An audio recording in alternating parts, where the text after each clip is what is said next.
910, a September 11th story. September 10th, 2001, 11:18 a.m., Los Angeles, California.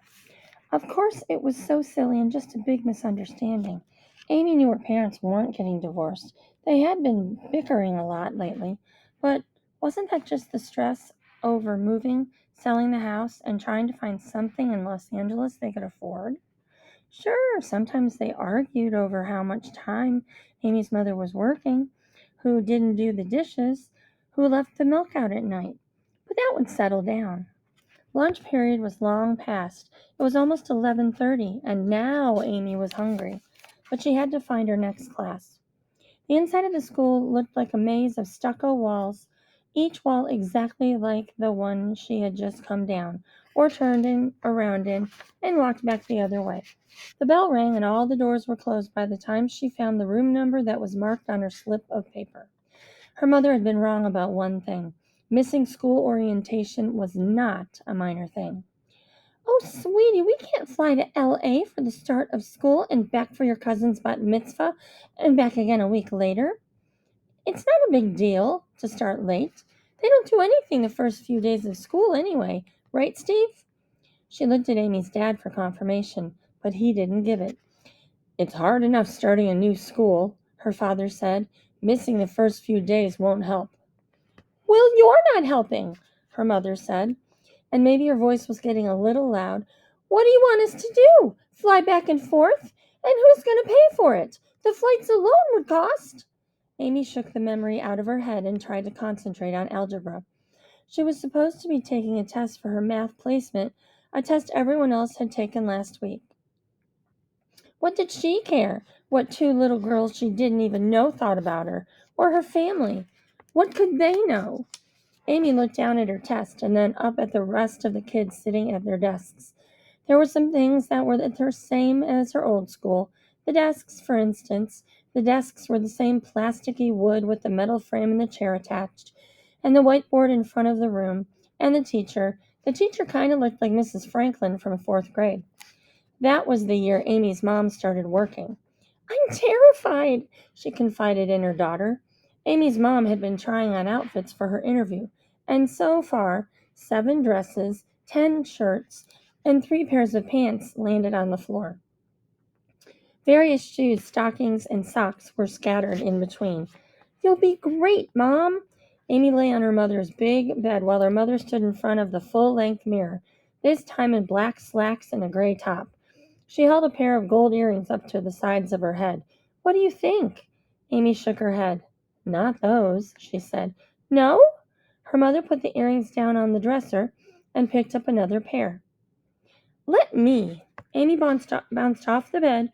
Usually things went the other way around, with Amy trying something on and asking her mother's approval. This was exciting. If this job meant they would spend more time together like this, like two best friends, like two girlfriends, Amy was all for it. Her mom stripped off the top and tried on something else. "I think I need to match the shoes to the jewelry, don't you?" "Yeah, maybe," Amy answered. In truth, Amy had no idea. Her mom was beautiful no matter what she was wearing, and all these dresses and earrings looked pretty much the same. Her mom seemed to favor blacks and grays, sometimes browns and olives. She called them earth tones. She looked good in everything she put on. Amy picked a scarf from one of the ones hanging on the inside of her mother's closet. "How about this?" She held it out instead of the necklace. Her mother took off the necklace and tied the loose scarf around her neck. It did look good. The material of the scarf had a little bit of the colors her mom was wearing and a little burst of purple that pulled it together. "Oh my goodness, Amy, it's perfect. You're a lifesaver." Her mom scooped her into her arms, scarf and all, and hugged her way too tightly. But Amy remembered it as one of the happiest afternoons. They spent another half hour cleaning up all the mess, hanging up shirts and dresses and refolding pants, and then they went down to make dinner together. Meatless tacos, Amy's favorite. And they might have even baked cookies that night. Yes, Amy was pretty sure they had. Oatmeal chocolate chip with raisins. "How are you doing with that exam?" the Mrs. Franklin look-alike was asking. Oh, Amy looked up. Fine, I guess. The teacher smiled and gave her that kind, it's okay if you're not the smartest kid in class look. Maybe if Amy had been a fashion guru, hadn't been such a fashion guru, her mom would have never gotten that job, and they would have never had to leave Chicago, and her mom wouldn't have to be away so much. She'd be home right now, so that when Amy got off the bus, she'd be there to hear about every last second of her very first day of 7th grade. Or better yet, they'd still be in their old house. No new school, new teacher, new town, new kids. No impending divorce. No, just kidding. Either way, her mother would have remembered to pack Amy a snack before sending her off to school, as she was now most likely to starve to death. How about you finish it tomorrow? The teacher said, reaching for the test paper. Amy was about to answer. She was about to say that no, she could do it. It was easy math. She'd learned it last year.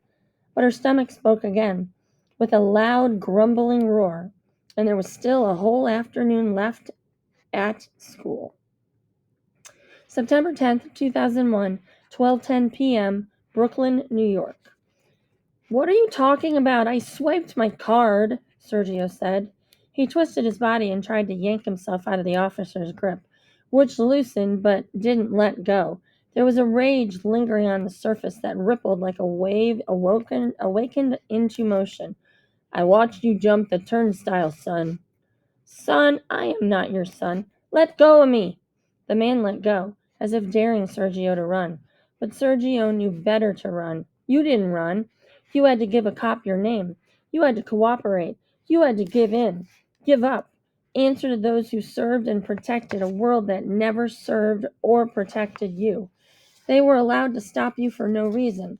They could throw you up against the wall and pat you down, say whatever they wanted. And if you resisted, if you said one single thing, moved the wrong way, answered back, they could haul you in, and that would be the end of that. That was the law. Stop anyone, like every black kid walking or running. Forget it. Down the street in his own neighborhood. Down the subway. The police were allowed to do whatever they wanted. Tease, taunt, humiliate, shove, prod, provoke. Sergio's cousin Ralph had spouted tears that time when the cops grabbed him and ran their hands all over his legs, around his chest, up and down his arms, holding his head down so he couldn't look up, so he couldn't turn and see anything but the dark smoldering of his own hoodie. Heavy, angry hands all over his body, loud, angry voices robbing him of being a human. Are you ready? Are you gonna wet your pants, little boy? One of the cops said. Want me to call your Grammy for you? Ralph was huge, dark-skinned, with short dreads. He looked 16, but he was only 11, and he cried like a baby. No, Sergio was not going to cry. He was not going to bend. He was not going to break. Where are you going so badly you need to steal a ride? What's it to you? Sergio answered. I dare you. I just dare you. Look, I'm not a police officer. I'm not going to give you a ticket. Sergio lifted his eyes from the concrete platform. What the? Engine 209, Ladder Company 10. Sorry, kid. I was just... He should have noticed the man wasn't wearing a vest. The guy was just jacked, broad-chested with strong brown-skinned arms. He wasn't a cop. He couldn't do anything. He was just a fireman. I just wondered why you weren't in school. I have a nephew your age. It's Monday. The fireman laughed. What a good day to play hooky. I suppose. Hey, look, that's what I'm doing. Sergio leaned in and looked for the next train. The tunnel was dark. I'm not skipping. My school has the day off. Sergio straightened himself up and answered where there was no question. They stood in silence for a long while. Well, technically, I'm not either. The fireman seemed to need to explain. I swapped days with a guy in my company, and you wouldn't believe why. The roar of the distant train whooshed into the station. A tiny light grew closer. Sergio had absolutely no interest in this guy, or why he had the day off. But the unsettling sense of authority lingered, as well as a kind of yearning for it at the same time. Okay, I'll play. Why? The fireman smiled. It's the guy's anniversary tomorrow and he wants to surprise his wife. Take the day off, you know? So he's working my shift now, and I'll work his tomorrow. No big deal. But that's a nice story, right? Want to tell me yours? No. Sergio shook his head, and when the train stopped and the doors opened, he got in. The fireman, too. The doors hissed closed, and the train lurched forward. The car was mostly empty. Across from him sat an old lady with a grocery cart folded and leaning against her legs. If Sergio didn't know better, it might have been Mrs. Peterson from his building, but this lady was Chinese. There was a white man in a business suit and tie playing with some little device in his hands, one of those Palm Pilot things, tapping the screen with a skinny pen. The subway hummed along, rocking rhythmically, like the washers in the basement did. Hummed so that girls in his apartment building sometimes put their babies on top of the machines and let the vibrations lull them into sleep. The lights flickered for a second. The train started to slow and then sped up again, then slowed, and black steel girders covered with years of oil and dirt became dimly visible outside the windows. Sergio looked up and over at the fireman, who was sitting on the opposite side of the train, a bunch of seats farther down. The train jerked once more and then stopped altogether. The lights went out, and the low emergency bulbs lit up. Everyone turned and looked out the windows at the blackness and waited. This was New York. It happened all the time. It could be 30 seconds. It could be 30 minutes. After about 5 minutes, the grocery lady tipped back her head and started snoring. The businessman must have checked his watch at least a dozen times in the last minute, and then finally he let out a loud groan. But it didn't bring the train back to life. Sergio stretched out his legs. What difference did it make? He didn't have anywhere to go, though he wasn't thrilled about all this empty time to think. He didn't like thinking too hard except about math. Math had no feelings. It never let you down. Math made sense. People did not. Sergio deliberately made sure not to look toward where the fireman was sitting or make eye contact with him. No use inviting any more unwanted friendly conversation. Another few minutes went by, snoring and time checking time and snoring, but the train itself remained silent. I can't believe this. I just can't believe this, the white man suddenly said out loud. He stood up and walked over to the window on the other side of the train, as if he might be able to see the problem from that angle. It can't be much longer, the fireman said. He recrossed his arms, modeling patience for the impatient man. Easy for you to say. The man sat back down. I have to get to work. Sergio looked up.